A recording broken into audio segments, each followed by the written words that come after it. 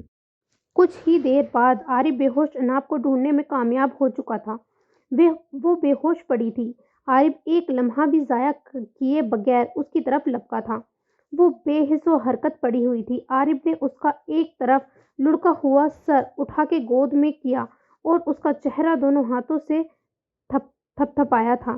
اناب اناب، آنکھیں کھولو، دیکھو کچھ نہیں ہوا۔ اناب، بے چینی عارف ملک کے انگ انگ سے جھلک رہی تھی۔ وہ اسے اٹھا رہا تھا مگر اس کا وجود ساکن تھا۔ عارف کا سکون اس وقت روٹھ گیا تھا۔ ساری توجہ کا مرکز وہ خود تھی۔ گلاب جیسی کھلتی رنگت اس وقت زرد پھول کی سی ہو گئی تھی۔ عارف نے اس کا گرا ہوا ہاتھ اٹھا کے اس کی نبض چیک کی۔ وہ بہت مدھم چل رہی تھی۔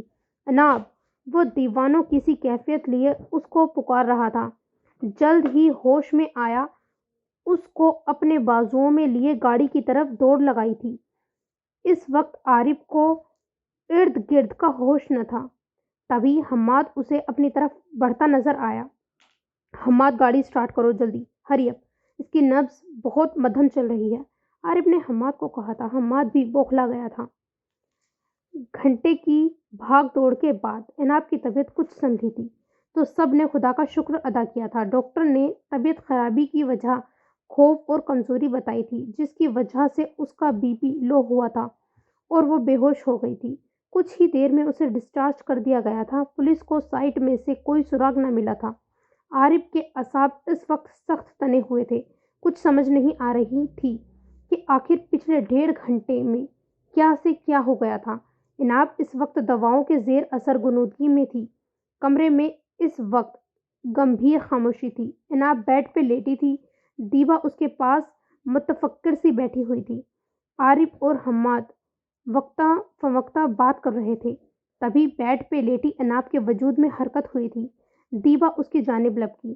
اناب، میری جان، کیسی ہو اب؟ دیبا نے آنکھیں کھولتے اناب سے پوچھا تھا، جس کے چہرے پہ بے پناہ خوف رقم تھا۔ آنکھوں سے بھی خوف اور ڈر جھلک رہا تھا۔ میں کدھر ہوں؟ وہ لوگ مجھے مارنے لگے تھے۔ اور عارف سر، اناب کو بولتے ہی اس کی آنکھوں سے آنسو جھلک پڑے تھے۔ تبھی اس کی نظر سامنے کرسی پر بیٹھے عارف پر پڑی تھی، جو اس کی طرف ہی متوجہ تھا۔ اناب، تم بالکل ٹھیک ہو؟ عارف سر ٹھیک وقت پہ پہنچ گئے تھے۔ تم آرام کرو، اپنے ذہن پہ زور مت ڈالو، حماد نے روتی اناب سے کہا تھا۔ اناب، تم آرام کرو، ہم لوگ اب چلتے ہیں۔ اور دیبا، اگر کوئی بھی مسئلہ ہوا فوراً تم مجھے کال کرو گی، عارف نے کرسی سے اٹھتے ہوئے کہا تھا۔ وہ صرف اس کے ہوش میں آنے تک یہاں رکا ہوا تھا۔ نہیں عارف سر، میری بات سنیں۔ وہ لوگ کہہ رہے تھے کہ عارف ملک کو تباہ کر دیں گے۔ اور اناب اٹھ کے بیٹھی تھی۔ کہیں واقعی ہی عارف چلا نہ جائے اور کوئی نقصان نہ ہو جائے۔ اناب کی باتوں کو پہلے سیریس نہیں لے رہا تھا مگر اب کے عارف کے باہر کی جانب بڑھتے قدم رک گئے تھے۔ سر، میرے خیال میں سن لینی چاہیے بات۔ حماد کو بھی مسئلہ سنگین لگا تھا۔ ریلیکس اناب، آرام سے بیٹھو اور بتائیں کہ کیا بات ہے۔ اب کے عارف بھی کرسی گھسیٹ کر بیڈ کے قریب بیٹھا تھا اور بے چین پریشان اناب کو بھی تسلی سے بیٹھنے کو کہا تھا۔ اب تینوں نفوذ اناب کی طرف متوجہ تھے۔ تبھی اناب نے گہرا سانس لیتے ہوئے ساری بات ان کو بتا دی تھی۔ میں ان کی شکل نہیں دیکھ پائی مگر ان میں سے ایک نے پیلی کیپ لی ہوئی تھی تو اس کا مطلب کہ وہ سائٹ پہ ہی کام کرتا ہے۔ عناب نے عارف کی طرف دیکھا جو اس کی باتیں سنتے ہوئے کڑی سے کڑی ملا رہا تھا۔ سر، میں آپ کو کب سے کہہ رہا ہوں کہ کچھ نہ کچھ مسئلہ ضرور ہے، مگر آپ کو لگ رہا تھا کہ سب ٹھیک ہے۔ یہ 100% فرحان مرزا کا ہی کام ہے، حماد نے کہا تھا۔ حماد ریلیکس، یوں ثبوتوں کے بنا کچھ کہنا قبل از وقت ہے۔ ہم فی الحال کسی پہ الزام نہیں لگا سکتے۔ عناب، اگر ان میں سے کوئی تمہارے سامنے آئے تو کیا تم پہچان لو گی؟ عارف نے حماد سے کہا تھا اور ساتھ ہی عناب کو مخاطب کیا۔ صرف ایک کو، کیونکہ ایک کا چہرہ میں ٹھیک سے دیکھ پائی تھی، عناب نے کہا تھا۔ تبھی عناب کا موبائل بجا تھا۔ دیبا نے بیگ کی تلاش میں نظریں دوڑائی تھیں جو سامنے ٹیبل پہ پڑا ہوا تھا۔ وہ اٹھی، بیگ میں سے بجتا فون نکالا۔ عناب، ارباز بھائی کی کال ہے۔ دیبا نے عناب کو فون پکڑاتے ہوئے کہا تھا۔ اس وقت مجھ سے بات نہیں ہوگی، میں رو پڑوں گی تو بھائی پریشان ہو جائیں گے۔ تم ان کو بول دو کہ میں سو رہی ہوں، عناب نے دھیمے لہجے میں کہا تھا۔ چہرہ سرخ ہو گیا تھا، وہ اس وقت رونا نہیں چاہ رہی تھی۔ میں کہتی ہوں۔ دیبا موبائل لے کر باہر نکل گئی تھی۔ سر، یوں ہاتھ پہ ہاتھ رکھ کے بیٹھے رہنے سے معاملہ اور بھی سنگین ہو جائے گا۔ کچھ نہ کچھ تو کرنا ہوگا نا، حماد نے عارف سے کہا تھا۔ پولیس کو وہاں سے کوئی سراغ بھی نہیں ملا۔ تم یوں کرو کہ سائٹ پہ جتنے بھی ورکرز کام کر رہے ہیں، ہر سطح پر کل پہلی ہی فرصت میں ان کی فوٹوگرافز عناب کو دکھاؤ تاکہ ہم کسی طرح ایک تک پہنچ سکیں۔ یوں معاملہ آسان ہو جائے گا، عارف نے حماد کو کہا تھا۔ ایک نظر عناب کے چہرے پر ڈالی جو سائٹ کے نام پہ کانپی تھی۔ عناب، اگر تم ایزی فیل نہیں کر رہی ہو تو ہم کچھ دن بعد یہ کام کر لیں گے۔ اس کا ڈر محسوس کرتے ہوئے عارف نے کہا تھا۔ نہیں، میں ٹھیک ہوں، بس کچھ دیر پہلے کا خیال آ گیا تھا۔ اگر وہ، عناب نے جھکے سر سمیت کہا تھا۔ رونے سے گالوں پہ آنسوؤں کے نشان واضح تھے، پلکیں ابھی بھی نم لگ رہی تھیں، ناک سرخ ہو رہی تھی، آنکھوں میں ایک ہجر کی داستان رقم تھی۔ بار بار گہری پلکیں جھپکاتے ہوئے وہ آنسو کو اپنے اندر اتارنے کی کوشش میں ہلکان ہو رہی تھی۔ لب سختی سے ایک دوسرے میں پیوست کیے ہوئے تھے، دونوں ہاتھ آپس میں جکڑے ہوئے تھے۔ عارف نے اپنی زندگی میں پہلی بار کسی مخالف جنس کا یوں بغور ایک منٹ جائزہ لینے میں گزارا تھا۔ لاکھ حسین چہرے اس کی آنکھوں سے گزرے تھے، مگر ایسی بے اختیاری آج تک نہ دکھائی تھی اس نے۔ آج پتہ نہیں کس احساس کے زیر اثر یوں ساکت سا بیٹھا ہوا تھا، ورنہ تو اگر کمپنی میں ذرا سی اونچ نیچ ہوتی وہ چین سے نہ بیٹھتا تھا۔ وہ ہوش کی دنیا میں تب آیا جب دیبا اندر آئی تھی۔ عناب، یہ دیکھو، کہیں یہ تو نہیں؟ دیبا نے موبائل عناب کے آگے کیا تھا جہاں اندھیرا سا غور سے دیکھنے سے 3 نفوس کھڑے نظر آ رہے تھے۔ تصاویر آگے پیچھے ہو رہی تھی۔ ہاں یہی ہے، مگر یہ کیسے بن گئی؟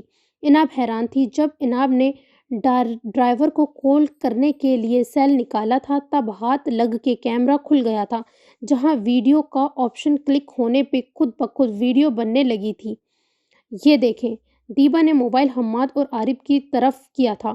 اب مناظر روشن ہو رہے تھے۔ پہلی روشنی جب ایک چہرے پر پڑی تو عارف نے غصے سے مٹھیاں بھیج لی۔ انتہائی گھٹیا انسان نکلا یہ۔ I don't believe this. اپنے مفاد حاصل کرنے کے لیے کیسے لوگ دوسروں کے خلاف پلاننگز کرتے ہیں۔ دیکھا، میں آپ کو پہلے ہی کہہ رہا تھا سر، حماد نے فرحان مرزا کی شکل دیکھتے ہوئے عارف سے کہا تھا، جس کا غصے سے برا حال تھا۔ مجھے پتا ہے اب کیسے اس سے نمٹنا ہے۔ میں ابھی نکلتا ہوں۔ تم یوں کرو کہ آج ادھر ہی رک جاؤ، میں فلیٹ کی سیکیورٹی اور سخت کرواتا ہوں۔ تم سمجھ رہے ہو نا؟ عارف کو اب ایک پل میں ہی معاملے کی سنگینی کا احساس ہو گیا تھا، کیونکہ فرحان مرزا کی خصلت سے واقف تھا وہ۔ اب اس تلاش میں ضرور ہوگا کہ کون اس کے پلان سے آگاہ ہو چکا ہے۔ اب جب تک وہ اس انسان تک نہیں پہنچ جاتا اس نے سکون سے نہیں بیٹھنا۔ اسی لیے عارف کو اب عناب کی حفاظت کی فکر ہو رہی تھی۔ ذہن میں وہ لاہ عمل تیار کر چکا تھا، ہاتھ موبائل پر ویڈیو شیئر کرنے میں مصروف تھا، ماتھے پہ ان گنت لکیریں بن چکی تھیں۔ اور ہاں، ارباز کو کچھ بھی اس بارے میں مت بتانا۔ عارب نے ان کو کہا تھا۔ اگر بتا بھی دیا تو کون سا انہوں نے آ جانا؟ وہ تو ملکوں کے حکم کی غلام ہے نا، گروی رکھا ہوا جیسے انہوں نے خود کو کبھی بھی نہیں آنے دیں گے ملک ان کو پتہ ہے مجھے پہلے بھی کئی قیامتیں ٹوٹی تھیں مجھ پر مگر وہ نہیں آ پائے تو اب کیسے؟ اس سے آگے نہ بول ہی نہ پائی جو کب سے خود کو مضبوط ثابت کر رہی تھی اب مزید خود پہ باندھ نہ باندھ سکی۔ اس کے اندر ابلتا پانی آنکھوں کے راستے باہر کو امڑ آیا تھا۔ دیبا نے اس کو ساتھ لگایا تھا۔ اس کی تکلیف کا اندازہ ہو رہا تھا۔ اپنوں کی دوری جھیلنا آسان تھوڑی ہے، وہ بھی تب جب آپ کو سب سے زیادہ ان کے سہارے کی ضرورت ہو۔ عارف فوراً مٹھیاں بھیجتا باہر کو لپکا تھا۔ حماد بھی پیچھے ہو لیا تھا۔ عارف یہ تلخ ذکر پہلے بھی ایک دفعہ سن چکا تھا عناب کے منہ سے، اور اب پھر اس کو سمجھ نہیں آ رہی تھی کہ وہ کیا کرے، مگر یہ وقت ان باتوں کے لیے نہیں تھا۔ اس نے خود کو پرسکون رکھنا ضروری تھا۔ میں آپ کے ساتھ چلتا ہوں۔ یوں آپ اکیلے کیسے جائیں گے؟ حماد نے کہا تھا۔ نہیں، میں مینج کر لوں گا، تمہارا یہاں رہنا ضروری ہے، میں نہیں چاہتا وہ ایک بار پھر میری خاطر کسی مصیبت میں پھنسے۔ تمہیں پتہ ہے اس انسان کا وہ یوں سکون سے نہیں بیٹھنے والا۔ اب جب کہ اس کو پتہ چل چکا ہے کہ کوئی اس کی باتیں سن چکا ہے، عارف نے حماد کے کاندھے پہ ہاتھ رکھتے ہوئے پرسوچ انداز میں کہا تھا۔ حماد ایک وفادار انسان ثابت ہوا تھا جو ہر مشکل میں اس کے ساتھ کھڑا ہوتا تھا۔ میرے ساتھ رابطے میں رہنا، سیکیورٹی اور بڑھا لو، اگر کوئی مسئلہ ہو فوراً تم مجھے اور پولیس کو انفارم کرو گے۔ عارف نے ہدایت دی تھی۔ آپ بے فکر رہیں، میں ادھر ہی رہوں گا، کچھ نہیں ہوگا، حماد نے تسلی دی تھی، اور عارف ہاں میں سر ہلاتا باہر نکل گیا تھا، اور حماد نے ایک سرد سانس خارج کرتے ہوئے لوک لگایا اور کسی کو فون ملا چکا تھا۔ نیکسٹ سین، گاڑی ایک وسیع اور عریض عمارت کے سامنے رکی تھی اور وہ اترا تھا اور داخلی راستے سے چلنے لگا تھا۔ چہرہ ضرورت سے زیادہ سنجیدہ تھا۔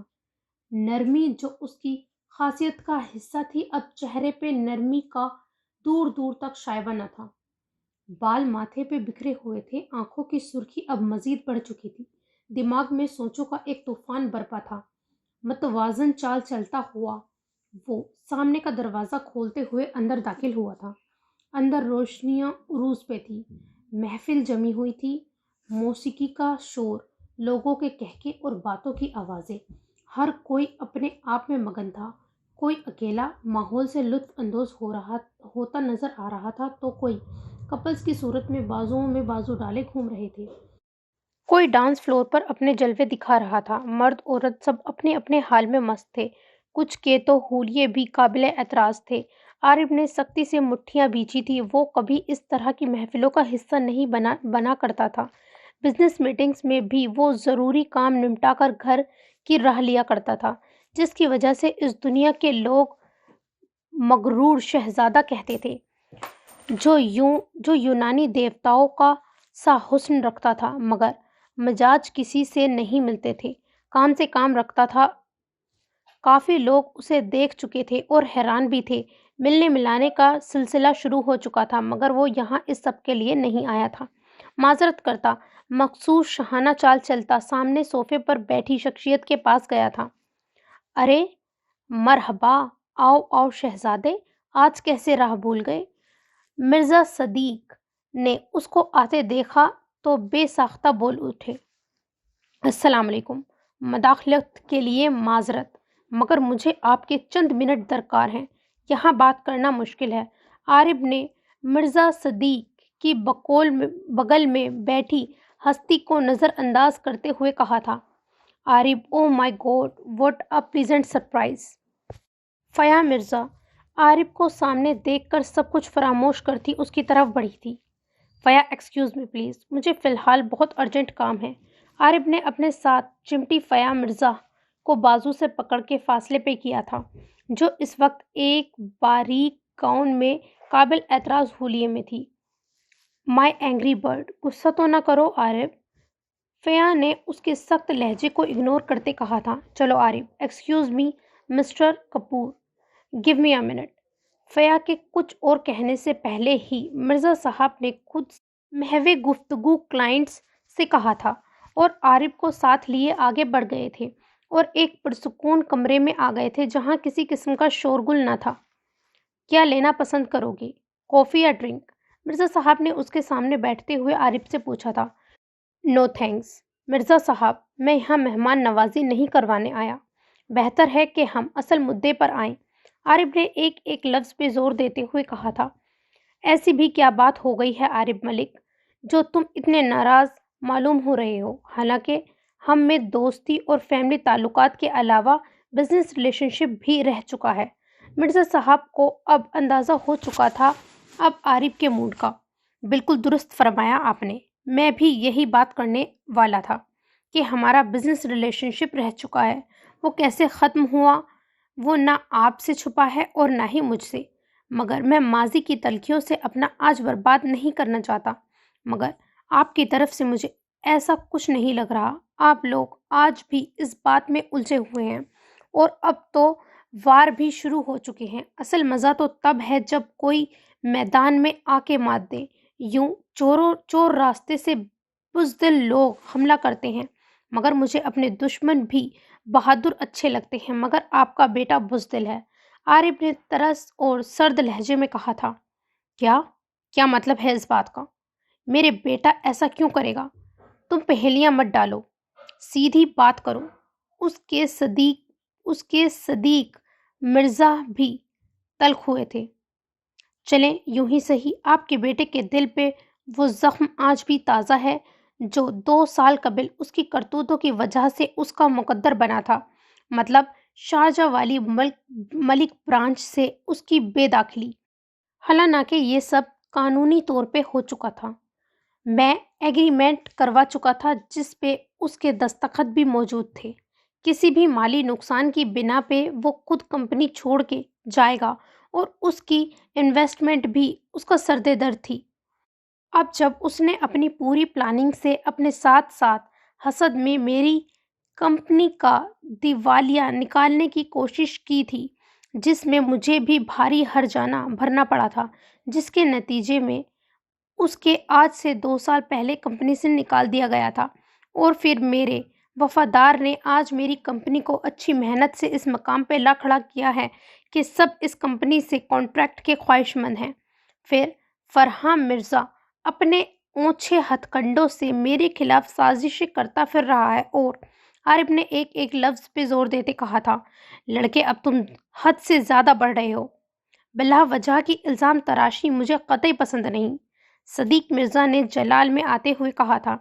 ارے تحمل سے، یہ بات آپ کو بھی اچھے سے پتا ہوگی کہ میں کوئی کام بنا ثبوت اور جانچ پڑتال کے بغیر کرنے کا عادی نہیں ہوں۔ یہ رہا ثبوت۔ عارف نے اپنا موبائل صدیق مرزا کے سامنے کیا تھا جو اسکرین پہ چلتے مناظر کو دیکھ رہا تھا، اور سب سے بڑا ثبوت، میری ایمپلائی ان کی ساری سازش سن چکی ہے، اور آپ کے ہونہار سپوت نے اس کی جان لینے کی کوشش کی ہے، مگر خدا نے اس کی جان بچا لی۔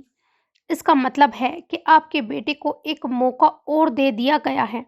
اب اگر کوئی اونچ نیچ ہوئی تو میں آپ کو اس طرح تفصیل نہیں دینے آؤں گا، بلکہ اس کے کرتوتوں کا نتیجہ آپ تک پہنچے گا، عارف نے پھنکارتے ہوئے کہا تھا۔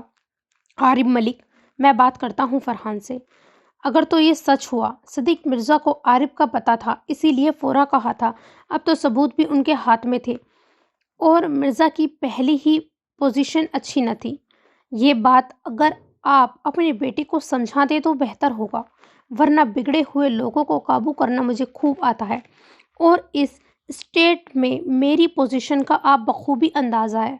چلتا ہوں، السلام علیکم، عارف نے مرزا کی بات پوری ہونے سے پہلے کہا تھا، اور متوازن چال چلتے باہر نکل آیا تھا۔ عارف لسن، فیا مرزا اسے آوازیں دیتی رہ گئی تھی، مگر عارف کچھ بھی سننے کے موڈ میں نہ تھا۔ آج کا دن اسے بڑی بری طرح تھکا چکا تھا، صبح سے کاروباری معاملات میں الجھا ہوا تھا، اور پھر شام میں یہ واقعہ ہو گیا تھا۔ گاڑی میں بیٹھا اور گھر کی جانب گاڑی کا رخ کیا تھا، ایک ہاتھ سے اسٹیئرنگ تھامے دوسرے ہاتھ بالوں میں پھیرتے ہوئے وہ کسی سوچ میں گم تھا۔ نیکسٹ سین، سارا وقت اپنی چھپکلیوں کو واٹس ایپ پہ میسج کرتی رہی تھی، پکس اور ویڈیوز سینڈ کرتی رہی تھی۔ سب کے مس یو کے میسج مل رہے تھے۔ سارا دن گزار کے گھر آئی تو اتنی تھک گئی تھی کہ کچھ ہی دیر میں نیند نے آن گھیرا تھا، سونے کی۔ اگلی صبح کا آغاز بھی گہما گہمی سے ہوا تھا۔ وہ آج یونی جانے کے لیے بہت ہی ایکسائٹڈ ہو رہی تھی۔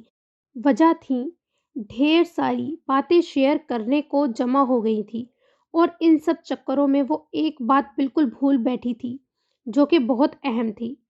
ان کا گروپ باتوں میں مگن تھا، ہر کوئی تجسس سے رباب کے قصے سننے میں مگن تھا۔ رباب میری جان بس کر جاؤ، اب چلو کلاس میں لیکچر کا ٹائم ہو رہا ہے۔ مناہل نے اس کے گالوں کو چھوتے ہوئے سب کو الرٹ کیا تھا۔ ہائے کلاس، کون سی کلاس؟ بیٹھی رہو، آج سر اکڑو کا لیکچر نہیں ہے۔ شکر ہے خدا کا، رباب نے ہاتھ جھاڑتے ہوئے کہا تھا۔ ہائے 2 چھٹیاں، خیریت تو ہے نا؟ سر تو اتنے اسٹرکٹ ہیں۔ ابھی تو کل ان کا لیکچر نہیں ہوا، مگر آج تو تھا نا؟ فضا نے کہا تھا۔ کل کیوں نہیں ہوا؟ رباب کے جیسے یادداشت واپس آ رہی تھی۔ یار پرسوں تو خود ہی گلے کا اسپیکر پھاڑ پھاڑ کے اعلان کر رہی تھی نا کہ سر کا لیکچر نہیں ہوگا، تو آج تو پکا ہوگا نا؟ لگتا ہے آؤٹنگ میڈم کو حواسوں پہ چھائی ہوئی ہے، مناہل نے اس کو گھورتے ہوئے کہا تھا۔ ابھی جذبات پہ باندھے رکھیں اور پوری بات سن لے۔ کل تو لیکچر ہوگا نہیں تو پرسوں ٹیسٹ ہوگا، so be ready for it. Class کو انفارم کر دیجیے گا۔ ارتضیٰ کا کہا گیا جملہ رباب کے کانوں میں گونجا تھا۔ یادداشت فوراً واپس آ گئی تھی۔ اعصاب نے کام کرنے اسٹارٹ کر دیا تھا۔ میں تو گئی پکا، مجھے بچا لو پلیز، آج پکا تیسری جنگ عظیم ہوگی۔ رباب نے یاد آنے پہ اپنا سر پیٹا تھا۔ اب تو پکا گئی۔ کوئی اوور ایکٹنگ؟ اب کیا ہوا؟ چلو کلاس میں۔ مقدس نے اسے گھورا تھا، اور سب اپنی چیزیں سنبھالتی جانے کو لپکی تھی۔ نہیں، کلاس میں اب تو میری لاش ہی جائے گی نا، کیونکہ میں ذل الہی کا فرمان ان کی رعایا تک پہنچانا بھول گئی تھی۔ ہائے میری عقل، رباب نے بین کیے۔ کیا اول فول بک رہی ہو؟ چلو ورنہ ایک لگاؤں گی۔ مناہل نے اس کو گھورا تھا۔ یار آج سرپرائز ٹیسٹ تھا، سر نے سب کو بتانے کو بولا تھا مگر میں بھول گئی۔ میں گھر واپس جا رہی ہوں، رباب نے کہتے ساتھ ہی دوڑ لگانی چاہی۔ ہائے یہ کیا کر دیا، رکو اب۔ نشا نے اس کا ہاتھ پکڑا تھا جو بھاگنے کو مچل رہی تھی۔ تبھی سامنے سے سر ارتضیٰ نظر آئے تھے، ساتھ ہمدان تھا۔ رباب نشا اور مقدس کے پیچھے چھپ گئی تھی۔ یا اللہ بچا لے، سر پوچھے تو کہنا رباب مر گئی۔ آج اس کا قتل ہے، رباب نے کہا تھا۔ اوپر سے مناہل نے ایک ہاتھ اس کی کمر پر مارا تھا۔ السلام علیکم گرلز، تم لوگوں کی بوس کدھر ہے؟ یقینا ہمدان اس کا چھپنا دیکھ چکا تھا، اسی لیے پوچھا تھا۔ ارتضیٰ سر بھی کچھ فاصلے پر رکے تھے، سب نے ان کو سلام کیا تھا۔ اوکے ہمدان، باقی کی ڈسکشن بعد میں کرتے ہیں، میرا کلاس ہے، I am getting late. Irtiza نے کہا تھا۔ آج وہ وائٹ کلر کی شلوار قمیض میں تھا، اوپر واسکٹ پہنی ہوئی تھی، ڈارک گلاسز لگائے ہوئے تھے۔ وہ بلا شبہ کسی ریاست کا شہزادہ ہی لگ رہا تھا۔ رباب نے یہ سن کے سکھ کا سانس لیا کہ سر چلے گئے۔ اف میری کمر، اور ہمدان کیا کام پڑ گیا تھا مجھ سے؟ بھول جاؤ آج کے دن رباب کو، مر گئی رباب، کوئی پوچھے تو کہنا کہ رباب از نو مور۔ ہائے، اور ہاں ہمدان، تمہاری خبر تو میں بعد میں لوں گی، رباب نے پھولی سانس میں کہا تھا۔ رباب، سر ارتضیٰ کی کلاس، فضا نے کہا تھا۔ بھاڑ میں گئی کلاس، جو میری کلاس انہوں نے کلاس میں لینی ہے نا، میں اسے یوں ہی بھولی۔ اب پیچھے سے آواز مت دینا، سمجھ آئی؟ میرا ہاتھ پکڑو، میں نے اٹھنا ہے، رباب نے فضا کو 2 ٹک لہجے میں کہا تھا۔ مگر رباب، سر ارتضیٰ، ہمدان نے کہنا چاہا تھا۔ کیا سر ارتضیٰ، تم لوگ ان پر ریسرچ کر رہے ہو کیا؟ یوں کرو، ان کی قابلیتوں کا ہر روز جلوس نکالا کرو، بلکہ پیمپلیٹ نکال کر بانٹو۔ اور رباب ارد گرد سے بے خبر مست بولنے میں لگی ہوئی تھی۔ رول نمبر 22، اگر آپ 2 منٹ میں کلاس میں مجھے نظر نہ آئیں تو میرا تو پتہ نہیں، البتہ کسی اور کا جلوس تو پکا نکلے گا۔ ارتضیٰ جو رباب کی آواز سن کے جاتے جاتے رک گیا تھا، ایک لفظ پہ زور دیتے ہوئے کہا تھا۔ لہجہ ترش تھا اور لمبے لمبے ڈگ بھرتا کلاس کی طرف بڑھ گیا تھا۔ ہمدان کا پہلی دفعہ اس صورتحال سے سامنا ہوا تھا، اس کی ہنسی نہیں رک رہی تھی۔ ہمدان، اللہ کرے کہ تمہاری شادی لیٹ ہو جائے اور تمہاری اس گرل فرینڈ ماہم کو چوہے کھا جائیں اور تم مناہل کے ہاتھ بری طرح پٹو۔ رباب کا اب کہیں اور بس نہ چلا تو ہمدان پر چڑھ دوڑی۔ بس کرو رباب، اس کو لے کے چلو تم لوگ، مناہل نے سب سے کہا تھا۔ تو وہ سب رباب کو ساتھ لیے کلاس کی طرف بڑھ گئی۔ رباب کے احتجاج کی کسی کو پرواہ تک نہ تھی۔ کسی کا دل دکھانا نہایت ہی بری حرکت ہے، البتہ یہ کام کرنا آپ کا بڑا پرانا شوق ہے، مگر یہ شوق میری دوست پہ پورا مت کریں، مہربانی ہوگی آپ کی ہمدان صاحب۔ مناہل نے اس کی آنکھوں میں دیکھتے ہوئے ایک ایک لفظ سرد لہجے میں کہا تھا، جس کا مطلب وہ بخوبی سمجھ رہا تھا۔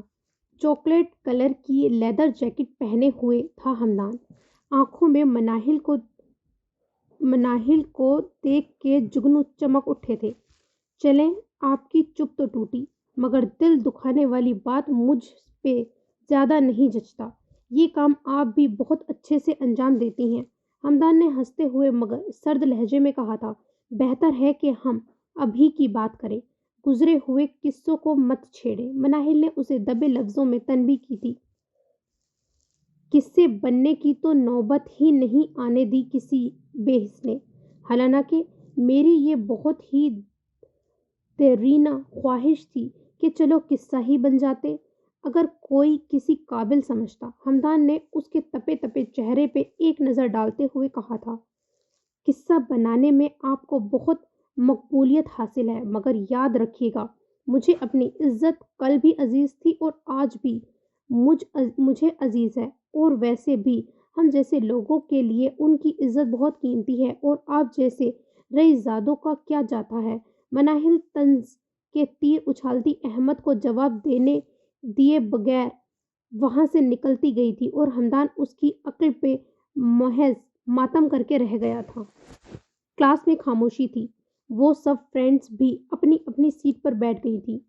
ارتضیٰ نے ایک نظر ڈالی اور پھر مگن ہو گیا تھا۔ کچھ دیر بھی پھر استاد محترم کی آواز گونجی تھی۔ رباب نے دعائیں پڑھنا شروع کر دی تھی۔ Class, are you ready for the test? Irtiza نے پوچھا تھا۔ چہرے پہ مسکراہٹ کا نام و نشان نہ تھا۔ ارتضیٰ کی بات پہ ساری کلاس پہلے تو چونکی، پھر ایک دوسرے کی طرف دیکھنا شروع کیا۔ ٹیسٹ؟ کون سا ٹیسٹ سر؟ ماہم نے پوچھا تھا۔ رباب تو گویا کلاس میں تھی ہی نہیں، کتاب کھولے پتہ نہیں کون سی نئی ریسرچ کر رہی تھی۔ کیا مطلب؟ رول نمبر 22 آپ نے کلاس کو انفارم نہیں کیا؟ اب ارتضیٰ کی توپوں کا رخ رباب کی طرف تھا۔ رباب، ہمت کرو، یہ کھا تھوڑی نہیں جائیں گے۔ ہاں، بس تھوڑی سی ہو ہی جائے گی نا، میں بھی تو عقل سے کام نہیں لیتا، اور ویسے بھی عظیم لوگوں کو زمانے نے ہر دفعہ تنگ کیا ہے، تو اسی لیے مجھے بھی ہر روز ہر مشکل کا سامنا کرنا پڑتا ہے، بس۔ اور یہ تو پھر رباب کا مراقبہ جاری تھا۔ رول نمبر 22 آپ سے کچھ پوچھا ہے، خود سے ہم کلام بعد میں ہو لیجیے گا۔ ارتضیٰ نے خود سے حساب کتاب میں مصروف رباب کو قہر برساتی نظروں سے دیکھا تھا۔ ابھی کل ہی تو عارب نے ارتضیٰ سے کہا تھا کہ اب وہ کچھ الٹا سیدھا نہیں کرے گی، تو ذرا اپنا خونخوار روپ میری بہن پر مت جھاڑنا، جس پہ ارتضیٰ عارب کو صرف لتاڑ سکا تھا، مگر وہ رباب ہی کیا جو کچھ سیدھا کر دے۔ وہ دراصل سر ہوا کچھ یوں کہ پرسوں یونی سے واپسی پہ میں اپنی فرینڈ کی طرف چلی گئی، وہاں سے گھر گئی تو میرے بھائی کے فرینڈ جلاد کی فیملی آئی ہوئی تھی، جو کہ بہت ہی نفیس طبیعت کے لوگ تھے، سوائے ایک کے۔ اور پھر اگلے دن میں آؤٹنگ پہ چلی گئی، وہاں فشنگ کی، بہت مزہ آیا، شیر سے بھی آمنا سامنا ہوا، اور تو اور سر آپ کو کیا بتاؤں، میرے کزن نے تو شیر کو دن میں تارے دکھا دیے تھے، میں تو۔ رباب اب خود میں مگن بول رہی تھی۔ اس کا سب سے بڑا مسئلہ یہ تھا کہ باتوں کی شوقین جب شروع ہوتی تو ادھر ادھر کا دھیان اسے کہاں رہتا تھا۔ اب بھی یہی ہوا، ساری کلاس میں کھیکھی ہونے لگی تھی۔ سائلنس! اور آپ رول نمبر 22، کلاس کے بعد ذرا کیبن میں تشریف لائیے گا۔ آپ میری سوچ سے زیادہ نااہل ثابت ہوئی ہیں۔ آپ کے سیشنل مارکس میں سے 5 مارکس ڈیڈکٹ ہو چکے ہیں، اور آج کا لیکچر آپ میرے بعد ساری کلاس کو دوبارہ ریپیٹ کریں گی، اور کل سے آپ کی سیٹ میرے لیکچر میں اسٹیج پہ ہوگی۔ Do you get that? Irtiza نے اپنا فرمان جاری کیا تھا، مگر سر، رباب روحانسی ہوئی تھی۔ نو مور آرگیومنٹس، ارتضیٰ نے 2 ٹک لہجے میں کہا تھا اور گلا کھنکارتا لیکچر کی طرف متوجہ ہوا تھا۔ پچھلے 5 منٹ سے وہ ارتضیٰ کے کیبن میں سر جھکائے خاموش بیٹھی تھی۔ دل میں بے عزتی کا ڈر کنڈلی مارے بیٹھا ہوا تھا کہ اب ارتضیٰ اسٹارٹ ہوگا۔ تب اس کی سخت سننے کے لیے وہ ذہنی طور پر تیار تھی، مگر وہ اس سے بے نیاز اپنے کام نمٹانے میں لگا ہوا تھا۔ چند سیکنڈ گزرے تو آواز گونجی، آپ کا مسئلہ کیا ہے؟ آج اس پہ بات کر لی جائے تاکہ آئندہ کلاس میں میرا وقت ضائع نہ ہو۔ میری سوچ سے زیادہ نااہل واقع ہوئی ہیں آپ۔ اگر جی آر کے فرائض انجام نہیں دے سکتی تو آپ وہ کام کر ہی کیوں رہی ہیں؟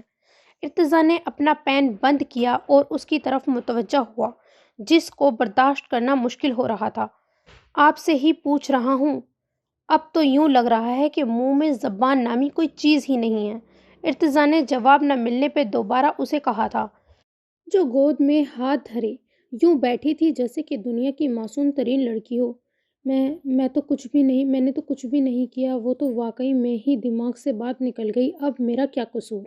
میں بھی تو انسان ہوں نا سر، مصیبت سے، معصومیت سے۔ ارتضیٰ کو دیکھتے ہوئے رباب نے اس کی تائید چاہی تھی۔ جی بالکل، آپ تو انسانوں کی شان میں زبردست اضافہ ہیں، ارتضیٰ نے لٹھ مار انداز میں کہا تھا۔ دیکھیں 22، میری آپ سے کوئی خاندانی دشمنی نہیں ہے، اس لیے اپنا رویہ کلاس میں ٹھیک رکھا کریں۔ میں اگلی دفعہ آپ کو کوئی بھی لاپرواہی برداشت نہیں کروں گا، ارتضیٰ نے بے لچک انداز میں کہا تھا، جو اسے ہی روحانسی شکل بنا کر دیکھ رہی تھی۔ نہیں خیر، میرے خاندان سے تو آپ کو پیار ہی ہے، البتہ مجھ سے تو آپ کی دشمنی ہی لگتی ہے، بات بات پہ ڈانٹ دیتے ہیں۔ باقی ٹیچرز بھی تو ہیں نا۔ رباب کی زبان کہاں رکنے والی تھی، ذرا سا ارتضیٰ کو نرم پڑتا دیکھا تھا، زبان پھر دگا دے گئی۔ اب خاندان کا ذکر آپ نے چھیڑا ہے تو سن لیں، نہ تو میں نے آپ کی جائیداد ہتھیانی ہے تو آپ سے خاندانی دشمنی ہو، دوسری بات آپ بھی اس خاندان کا ہی ایک ناقابل برداشت حصہ ہیں، اور تیسری اور اہم بات، میں سب سے الگ طبیعت کا مالک ہوں، تو میری کلاس میں ویسا ہی انداز اپنائے جیسا میں چاہتا ہوں۔ ارتضیٰ نے اس کی ہر بات کو خوبصورتی سے تردید کر دی تھی۔ کلاس نہ ہو گئی، سسرال ہی ہو گیا، رباب نے بے دھیانی میں دو بدو جواب دیا۔ رباب! ارتضیٰ نے اسے بری طرح جھڑکا تھا۔ رباب نے بے اختیار ارتضیٰ کو دیکھا تھا، پھر سر کو جھٹکا اور بالوں میں ہاتھ پھیرتے ہوئے خود کو پرسکون کرنا چاہا۔ گو ناؤ، نیکسٹ ٹائم ایسا ویسا کچھ نہ ہو۔ کل میرا لیکچر سے پہلے آپ کلاس کو ایک چھوٹا سے ڈیمو دینے والی ہیں، پھر میں لیکچر سٹارٹ کروں گا۔ ارتضیٰ نے اسے جانے کا کہا، ساتھ ہی ایک فرمان جاری کیا۔ واٹ؟ مگر ایسے کیسے؟ رباب ہونکوں سی ملنے والی سزا پر جھنجلا اٹھی تھی۔ یہ لیں نوٹس، مجھے زیادہ بحث سے چڑ ہے۔ ارتضیٰ نے چند صفحات اس کی جانب بڑھائے اور خود لیپ ٹاپ میں مصروف ہو گیا تھا، جس کا مطلب تھا کہ اب مزید برداشت کی گنجائش نہیں جا سکتی ہے۔ وہ پاؤں پٹکتی باہر نکل آئی تھی۔ ارتضیٰ کو پتا تھا اب باہر جا کے اس نے ارتضیٰ کی شان میں ایک قصیدے پڑھنے ہیں۔ عارب تمہاری بہن سدھر جائے ہو ہی نہیں سکتا، احمق لڑکی، ارتضیٰ بڑبڑایا تھا۔ سب جا چکی تھی۔ رباب کو جو نوٹس کل لیکچر کے لیے ملے تھے اس کے لیے سینئر سرمین سے ہیلپ لینی تھی، اس لیے رکی ہوئی تھی۔ وہ اب اپنی قابلیت ہر حال میں ثابت کرنا چاہتی تھی۔ 2-4 پوائنٹس ہی رہ گئے تھے، باقی تو سارا سمجھ آ چکا تھا۔ سرمین تھینکس یار، آج تم نے بہت بڑی پرابلم حل کر دی، باقی سب ایزی ہے، میں کر لوں گی۔ Thanks again. رباب نے اس کا شکریہ ادا کیا تھا۔ تم تو اتنی پیاری لڑکی ہو رباب، شکریہ مت بولو، شرمین نے ہنستے ہوئے کہا تھا۔ چلو کل ملتے ہیں، میں بھی نکلتی ہوں، اللہ حافظ، شرمین نے کہا تھا اور آگے بڑھ گئی تھی۔ وہ بھی اپنا بیگ سمیٹ کے بلڈنگ سے باہر آ گئی تھی۔ السلام علیکم پیاری لڑکی، صبح کے لیے معذرت، ویسے ہمدان نے اپنی حشاش بشاش آواز میں لائبریری سے نکلتے ہوئے سامنے سے آتی رباب کو دیکھتے ہوئے کہا تھا۔ وعلیکم السلام، اور خبردار مجھے بلایا تو مجھ سے برا کوئی نہیں ہوگا۔ رباب نے اسے اگنور کیا تھا۔ اف لڑکی، اتنی سی ہو تم، غصہ دیکھو، لگتا ہے ہمسائیوں کا اثر ہے۔ ہمدان نے اس کے سر پہ ہلکی سے ہاتھ میں پکڑی پانی والی بوتل ماری تھی۔